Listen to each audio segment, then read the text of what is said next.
ओम नमः चंडिकाय। आप सभी के अंतर में बैठे परमात्मा को मनमोहन चित्रांश का नमस्कार। योग साधकों की दृष्टि से हम प्रकृति में 3 कार्मिक अवस्थाओं को देखते हैं।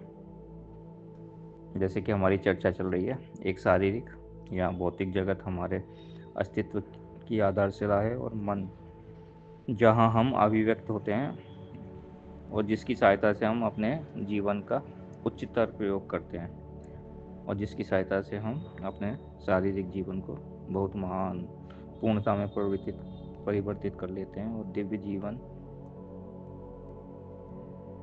मन के ऊपर जो इन दोनों का ही लक्ष्य है, और जो इनकी ओर मुड़कर इन्हें इनकी उच्चतम संभावना में उन्मुक्त करता है, जिसको हम मोक्ष या मुक्ति की तरफ जाना कहते हैं। दिव्य जीवन जीने वाले ना तो शारीरिक जीवन को और ना ही मानसिक शक्तियों को ना तो अपनी पहुंच से बाहर समझते हैं, और ना ही अपनी प्रकृति से नीचे दर्जे की चीज़ समझते हैं, और ना ही किसी चीज़ को महत्वहीन समझते हैं। यह मुक्ति और परिपूर्ण योग साधना का एक महत्वपूर्ण अंग समझा जाता है। आत्मा का एक गुण स्वयं में पूर्णता और अपरिवर्तनीय असीमितता है। अमृत जो जीवन का उद्देश्य है, और पूर्णता जो मन का लक्ष्य है, सदा दिव्य जीवन के अधिकार में रहते हैं। हमारे संत कहते हैं कि सनातन सत्ता की प्राप्ति और उस वस्तु की प्राप्ति जो इन सब चीज़ों में सबसे बाहर भी है और अंदर भी है पूरे, और वो एक ही है जो विश्व में उसे बाहर सदा समान आनंदमय है। उसका स्वभाव भी आनंदमय है, वो कहीं भी रहे। उस जो उन रूपों और क्रियाओं को जिनमें वो निवास करती है, उनकी अपूर्णताओं जो उनकी सीमाएं हैं उनसे अछूती है, वो जो आंतरिक जीवन का परम वैभव है। प्रकृति प्रत्येक व्यक्ति में और अपने विराट रूप में समान रूप से ये क्रियाएं करती रहती है। वही ब्रह्मांड में है, वही पिंड में है, वही समष्टि में है, वही व्यष्टि में है। सभी लोग इनमें से किसी अलग अलग फ्रिक्वेंसी पर अलग अलग आयाम में जी रहे हैं।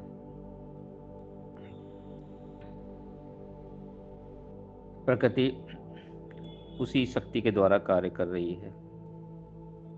सब अलग अलग स्थितियों में है। हमारे परिवार, राष्ट्र, अलग अलग समूह, पंथ हमने बना रखे हैं, वो प्रकृति एक ग्रुप में कार्य करती है। तो जो जैसे स्वभाव के होते हैं, जिस स्थिति पे होते हैं, वैसे लोग उनकी तरफ आकर्षित होते हैं, वैसे लोगों के साथ मिल जाते हैं और समूह में अपने को सुरक्षित समझते हैं। तो मनुष्य अपने भले के लिए इनमें से किसी में या सब क्षेत्रों में ध्यान दे सकता है। इन्हीं में किसी समूह के साथ अपने आप को एक कर सकता है और उसी की खातिर जीवित रह सकता है, पूरा जीवन निकाल सकता है, या फिर ऊपर उठकर इस जटिल ब्रह्मांड के अधिक सच्चे बोध को प्राप्त करके व्यक्तिगत जो उपलब्धि है उसको सामूहिक उद्देश्य के साथ समन्वित कर सकता है। ना तो इस दुनिया में वो खो जाए और ना मोक्ष के लिए दुनिया से कटकर व्यक्तिगत साधना के लिए अलग हो जाए, जैसे कि लोग चले जाते हैं। न समाज की खातिर अपने व्यक्तिगत विकास को रोके वो, न अपने को कुचले नहीं, दबाए नहीं, बल्कि उसे अपने अंदर अपने विकास की सर्वश्रेष्ठ और पूर्णतम संभावनाओं को एकत्रित करके उन्हें विचार, कर्म और अन्य समस्त साधनों के द्वारा अपने चारों ओर उड़ेल देना चाहिए, जिससे समस्त मानव जाति को उसका लाभ मिल सके। सभी उच्च से उच्च स्थिति के नज़दीक पहुँचे, जहाँ उससे पहले अनेक महापुरुष पहुँच चुके हैं। भौतिक जीवन का प्रयोजन प्रकृति के प्राण तत्व के उच्च स्तर पर पहुँचना है। सभी सुखपूर्वक जीवन का आनंद लें। इसके लिए हमारे सनातन धर्म में कहते हैं कि जियो और जीने दो। हमारे सभी समूह हमारी रक्षा के लिए और कम समय में अधिक प्रगति के लिए हैं। प्रकृति के विकास के नियम को समझकर उनके साथ मिलकर आगे बढ़ने का हमारा दायित्व बनता है, हमारा सामूहिक दायित्व। यह हमारे बंधन का कारण भी हो सकता है और आगे बढ़ने का भी। हमको समूह में रहकर और व्यक्तिगत रूप से विकसित होकर उस समूह को लाभ पहुंचाना है, उस समूह को ऊपर उठाकर उससे और आगे बढ़ना है। भगवान हमको समग्र ज्ञान देना चाहते हैं। समग्र ज्ञान भी कैसा है? इस आत्मज्ञान के साथ प्रपंच का ज्ञान भी। आप भारत की स्थिति देख रहे हो इस समय, आत्मज्ञान के साथ साथ ये सब बाहर जो हो रहा है उसके लिए भी हमको जानना है कि वो जो आत्मयुद्ध है और जो बाहर हमको चीज़ें संभालनी है, उस सब का ज्ञान हमें होना चाहिए। कुरुक्षेत्र धर्म क्षेत्र के मैदान में इतने सारे लोग हैं, पर वो भीड़ क्या है, समग्र ज्ञान नहीं चाहती है। जैसे कि हम देखते हैं ना अपने मंदिरों में लोगों की भीड़ देख के हम कुछ धारणा बना लेते हैं कि ये लोग भगवान के स्वरूप को जानने के लिए आए हैं, परंतु ऐसा बिल्कुल भी नहीं है। वो भीड़ मांगने वालों की भीड़ है, वो भगवान को जानने की उत्सुक रखने वाले लोगों की भीड़ नहीं है।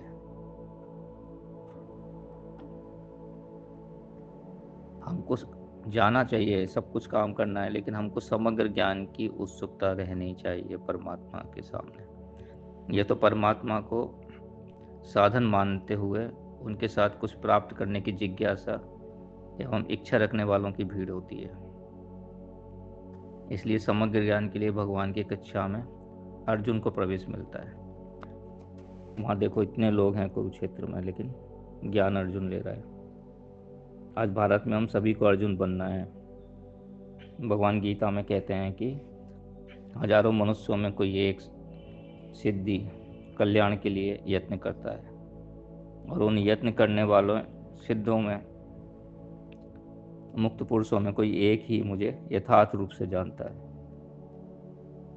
भगवान कृष्ण कहते हैं कि समग्रता से उस परमात्मा का ध्यान हो, इसके लिए कोई एक बिरला आदमी ही परमात्मा का समग्रता से ध्यान करता है, और उनमें से भी कोई एक ही भगवान को समग्रता से जानता है। यहाँ पे हम एक नारद मुनि की कहानी लेते हैं।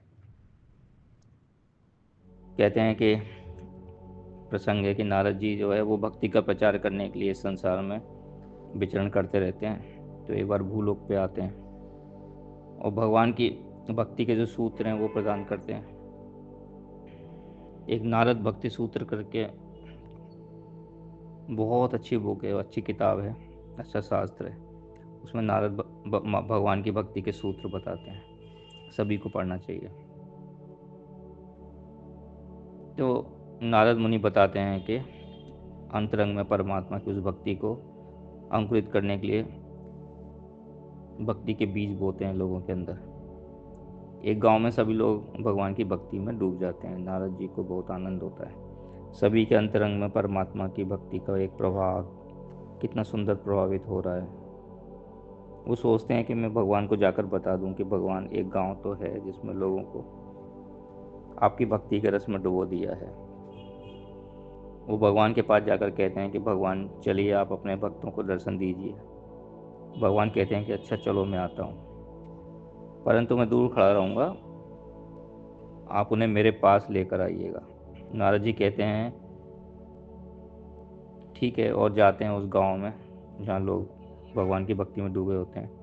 उन्हें जाकर कहते हैं कि भगवान सारे साधकों को दर्शन देना चाहते हैं। सब लोग बड़े खुश होकर पूछते हैं कि कहाँ जाना होगा। नारद जी कहते हैं मेरे साथ आओ। भगवान वहाँ खड़े हुए हैं, मैं आपको दर्शन कराता हूँ। सारा गांव नारद जी के पीछे पीछे चलने लगता है। ऐसे में भगवान एक लीला करते हैं। अकस्मात आकाशवाणी होती है कि उस जगह पर चांदी के सिक्कों की बौछार हो रही है। चांदी के सिक्कों की बरसात के बारे में सुनकर बहुत सारे लोग कहते हैं कि भगवान को तो हम बाद में मिल लेंगे, पहले सिक्के प्राप्त कर लें, भगवान कहाँ भाग रहे हैं। आगे चलकर आधे लोग जो नारद जी का अनुसरण कर रहे होते हैं, तो फिर से आकाशवाणी होती है कि अब तो सोने के सिक्के बरस रहे हैं। सोने के सिक्के जब बरस रहे हैं ये सुनते हैं लोग, तो वो लोग उस दिशा में भागने लगते हैं। तो थोड़े बहुत बचते हैं, फिर आकाशवाणी होती है कि रत्न बरस रहे हैं, तो बाकी के बचे हुए भी चले जाते हैं। अब नारद जी अकेले ही भगवान के सामने पहुंचते हैं। नारद जी भगवान के सम्मुख पहुंचकर कहते हैं कि देखो भगवान, पूरा गांव आपके दर्शन करने के लिए आया है। तब भगवान कहते हैं कि नारद जी, मुझे तो कोई दिखाई नहीं दे रहा। नारद जी पीछे मुड़कर देखते हैं तो वहाँ कोई भी नहीं है। तो इस तरह से बहुत से लोग भगवान की प्राप्ति के लिए चल तो पड़ते हैं, पर कोई बिरला ही भगवान को प्राप्त कर सकता है। और फिर भगवान अर्जुन को प्रकृति और पुरुष का ज्ञान देना यहाँ पर प्रारंभ करते हैं। पहले प्रकृति, अष्ट प्रकृति, फिर पुरुष। जो हम बात कर रहे थे पंचकोश की, 3 शरीरों की, स्थूल शरीर, सूक्ष्म शरीर और कारण शरीर, पंच तत्वों की, और जो भी ज्ञान है, तो गीता में भगवान आप देखो कितने सहज तरीके से सारा ज्ञान देते हैं अर्जुन को, केवल अर्जुन को। बाकी वहाँ सब होते हैं पर कोई नहीं सुन रहा है। जड़ और चेतन, इन दोनों के मिलन से ही सृष्टि बनती है। पृथ्वी, जल, तेज, वायु, आकाश, ये पंच महाभूत और मन, बुद्धि और अहंकार, इस प्रकार 8 प्रकार के भेदों वाली भगवान की प्रकृति है। इसको अपरा प्रकृति कहते हैं। तो भगवान अर्जुन को बताते हैं कि इस अपरा प्रकृति से भिन्न जीव रूप बनी हुई मेरी परा प्रकृति को जान लो, जिसके द्वारा यह जगत धारण किया जाता है। यहाँ पर भगवान प्रकृति के 8 घटकों को, 8 अंगों की चर्चा करते हैं। अष्टधा प्रकृति जो जड़ है उसका ज्ञान देते हैं। वो पृथ्वी, जल, अग्नि, वायु, आकाश, मन, बुद्धि और अहंकार, इसके 8 अंगों की मतलब विस्तृत रूप से समझाते हैं, उसकी बात करते हैं। और पृथ्वी से लेकर आकाश की ओर अगर हम ध्यान दें तो स्थूल से सूक्ष्म की यात्रा है ये। जो जो हम सूक्ष्म की ओर बढ़ते हैं तो उसमें व्यापकता बढ़ती जाती है। भगवान हमें सूक्ष्म से व्यापक की ओर ले जाते हैं।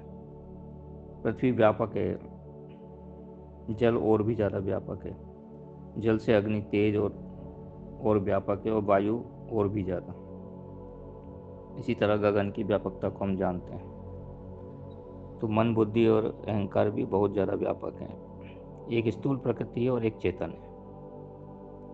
तो भगवान कहते हैं कि मेरी अपरा प्रकृति जड़ है और इसे धारण करने वाली जो प्रकृति है वो परा प्रकृति है। तो संपूर्ण प्राणियों के उत्पन्न होने में अपरा और परा, इन दोनों प्रकृतियों का संयोग ही कारण है। यह जो प्रकृति और जगत है, इसकी उत्पत्ति होती है और इसका विलय भी होता है। हमें किसी ने धारण किया है, पृथ्वी ने हमें धारण किया है। उत्पत्ति, स्थिति और विलय, ये तीनों प्रक्रिया परमात्मा से उत्पन्न होती हैं। गुरुत्वाकर्षण के माध्यम से हम अगर समझें तो पृथ्वी ने हमको धारण किया है। पृथ्वी को सूरज ने धारण किया हुआ है। सूरज की परिक्रमा यह पृथ्वी लगाती है। सूरज को भी किसी ने धारण किया है। सूरज भी इस ब्रह्मांड के केंद्र की परिक्रमा लगाता है।